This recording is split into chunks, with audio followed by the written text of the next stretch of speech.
Hey everybody, it's Jason Calacanis, the host of This Week in Startups, and I'm here with Tyler Crowley, my partner in crime, and we're going to talk to you today about Hiscox. Hiscox is the first company to provide direct-to-consumer insurance, and I'm going to show you how easy it is.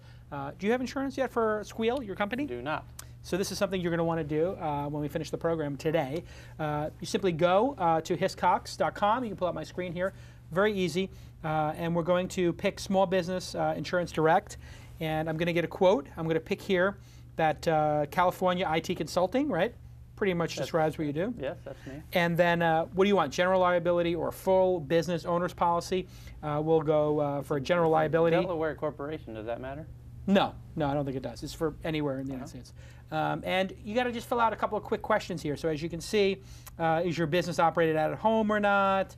What is your structure? Is it a limited liability corporation?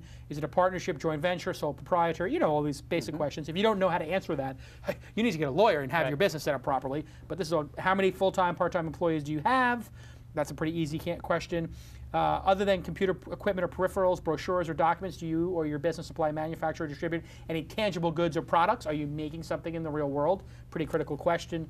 Do you perform construction, installation, removal, or physical repair of any property or tangible good? It's probably no if you're an internet company.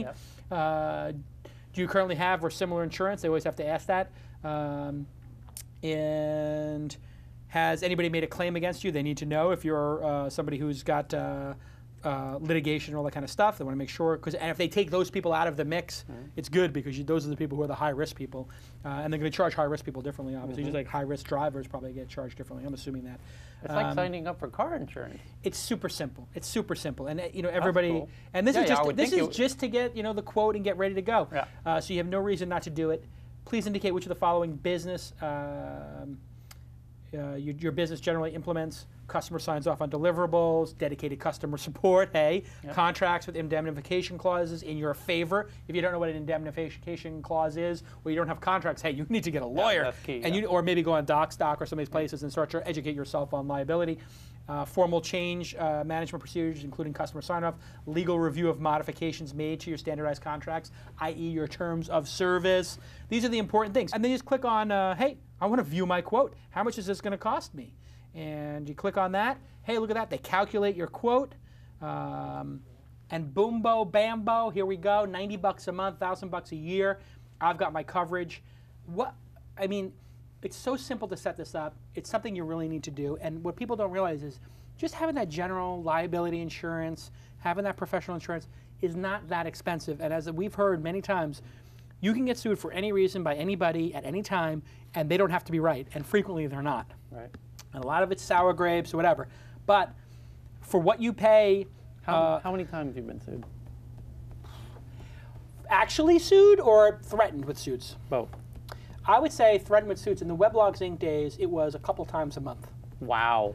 Because we were publishing content and we were providing information, and hey, and that's one of the things a small business does. And then other times we were providing services, and a couple times. And a lot of time, there are some people who are just very litigious, and there's a lot of ambulance chasers out there, and there's a lot of nonsense that goes on in the marketplace. Yeah. And the way I look at this is... So actual lawsuits. This is... How many times people tried to sue? You don't want to get into that. It's probably, more than you care to... It's probably under 5 or 6. Wow, it's still a lot. But it's still a lot. It's one every 2 or 3 years. And so the way I look at it is this is sleep at night. So you easily would have paid... Easily... $90 a month? And also, really, it's sort of like peace of mind. I like to be focused on my business. Right. And for $90 a month, or $100 a month, or $70 a month, or $200 a month, whatever it is, it's like what you would pay on the lease on your computer. I mean, you're paying like $1,000 a month for servers, for $1,000 a year to have basic insurance, so that if something goes wrong, you at least can sleep at night and say, hey, we're not going to go out of business. You don't want to sacrifice the whole business because you don't have insurance. I wonder how, like, as an investor, you like the idea that oh my God, if I'm an angel investor in something and they don't have insurance, it's just like, what, are you going to blow the whole investment? You're going to risk the whole farm? It would be like driving your car around. Right. You got a brand new BMW or a Tesla or a Mercedes, and you're driving it around town with no insurance. And it's about the same price. As it's less. It's less than the car insurance. Exactly. So anyway, that's Hiscox. They're a great company, and they're a great sponsor of This Week in Startups. So go ahead and give it a shot, and let us know how it works out. Thanks, Hiscox.